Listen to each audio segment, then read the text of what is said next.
Today, from the epicenter of the Eaton fire, I'll bring you these stories. First, we'll hear from Daisy Trejo, a Mexican-American resident of North Pasadena who lost her multi-generational family home. Then from Paul Livingstone, a lifelong resident of Altadena, a musician and community activist who also lost his home but helped save his neighbor's home.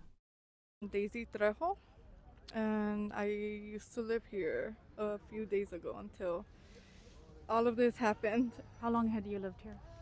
For about 24 years, and I remember coming with my dad, taking, like ready to move in, and I knew it was home since the first time we stepped in here. We knew this was gonna be our forever home, and You lived here with your husband and yes, my husband, my parents, my younger brother, my sister-in-law, and my nephew, and our pet Zoe.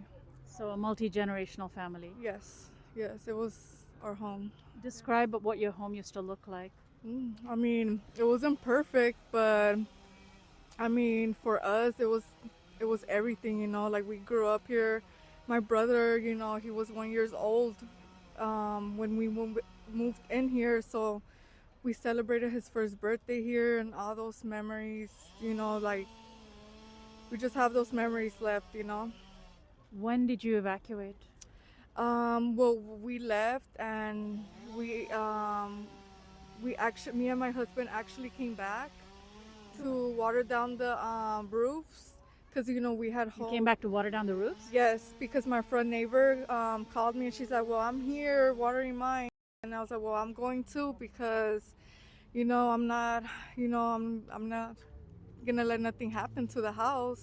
I'm gonna try and give it my all. So me and my husband came, and Where had you gone? Where had you evacuated to my uncle Mario's house and my aunt Jackie's. When you came, was it already in flames? No, it wasn't. It was across the street, and So there were flames across the street. yes, but not too close at the moment. Yes, I know. Though, if those palm trees would not have been there, Which palm trees? the ones they're cutting right now. So there were palm. Yeah, so so the I palm guess- trees got on fire. Yeah, so I guess like it blew the some embers? yes, and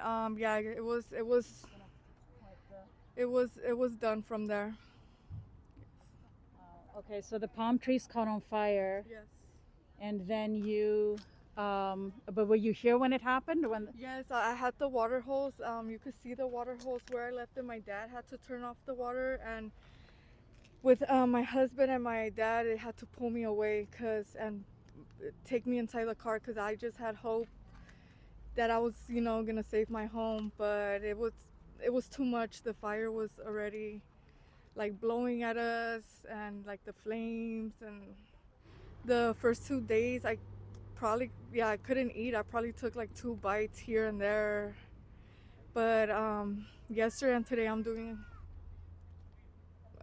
a little better, but it's like I just want to come to my bed and come to my home, and I can't. But I'm thankful that we're staying with my other uncle and his girlfriend. So What do you do for a living? well, actually, my whole business was here. I used to do cakes, but I kind of stopped, but I still had my equipment. I do backdrops, like for parties, the little white cards to put the cake, balloons, all of my stuff that my husband bought me to start my business, gone. But I mean, it sucks. I know it could be replaced, I know, but it sucks because he worked so hard, my dad worked so hard. My mom, she worked here babysitting, it sucks. Do you think if there had been a bunch of fire trucks here when your house caught on fire, that they would have been able to save your house instead of just you with a hose?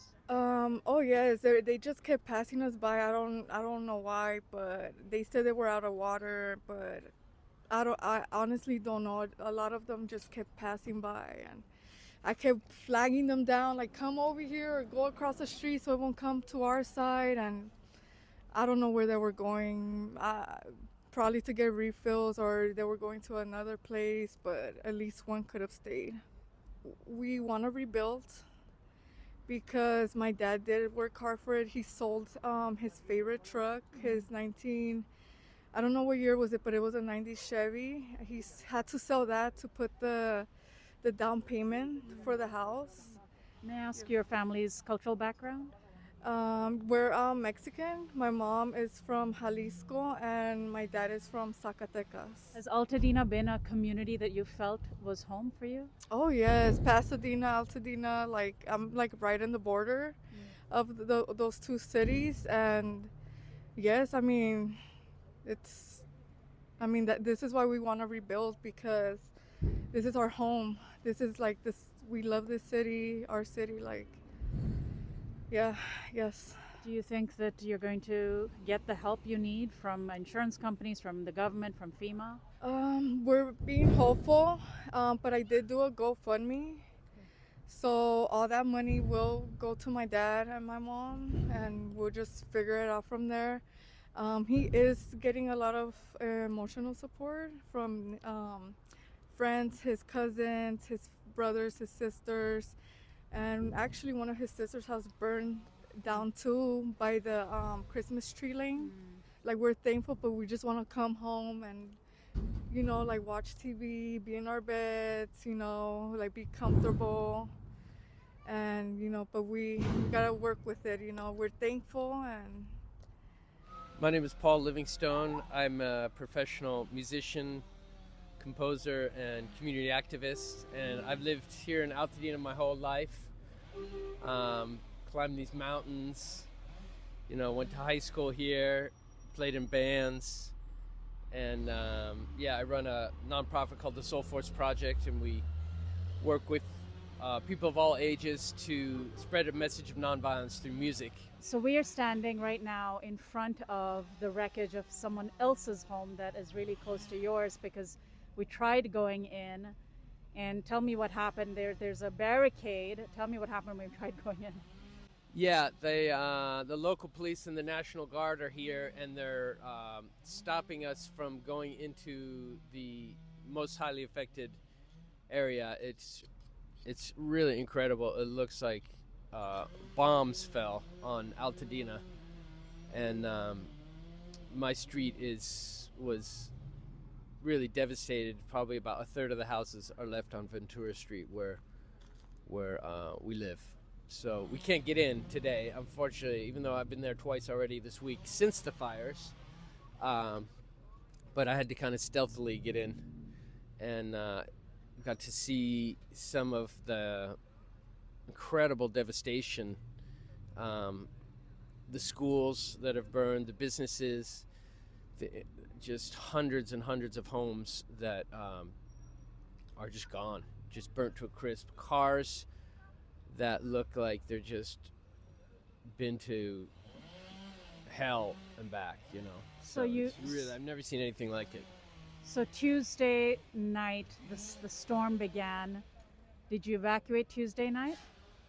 Yeah, I think the wind started Monday, right? Yeah. So and then the fires came Tuesday evening, and we evacuated, me and my wife and all my neighbors kind of at the same time, because we could see the flames and we weren't sure how close they were. So I immediately went and got my folks who are just a mile away.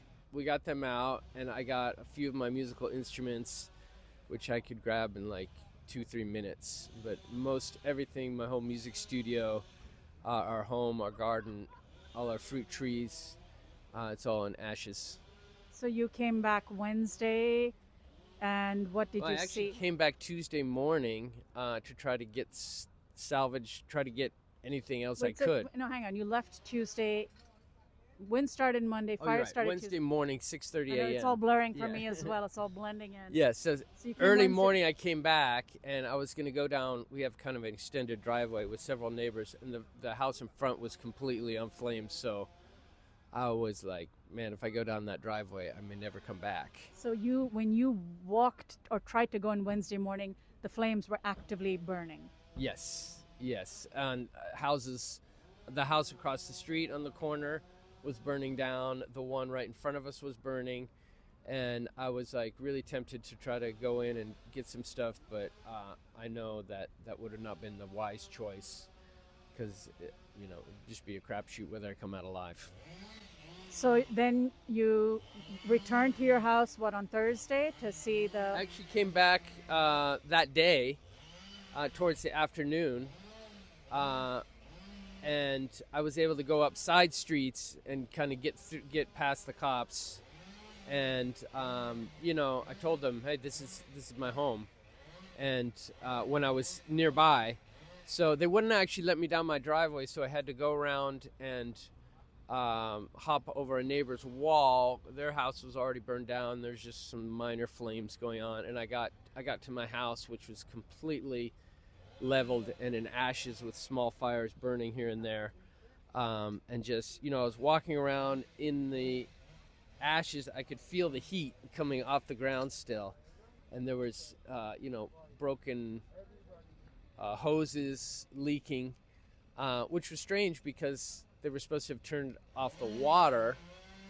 So then I went back out the driveway, and I went over to my friend Evan's house, who's actually my student and good friend. I went over their house, which was okay, but as I got closer, I saw that their garage was on fire. So I ran in there and I tried to turn on the hose, and there was nothing. And I was like, what is going on here? So I was taking rocks and throwing them inside his garage on the burning embers, trying to put out what I could. And then I was like, this is ridiculous. So I went out and I found a fireman like a block away, and I was like, guys, you can't see it from the street, but my friend's house right over here is the garage is burning, and it's going to jump to the house if it keeps burning. And they were like, man, we'd love to help you, but we have no water. I said, come down here so you can see. It's that wall right there. The garage in front of that wall is burning from the back. And the house right next to it on the corner of Lincoln and Ventura is completely leveled already, and there's little flames all over there. So I was like, please call someone and send them down there because my friend's not there, and I couldn't turn on the water and do anything myself.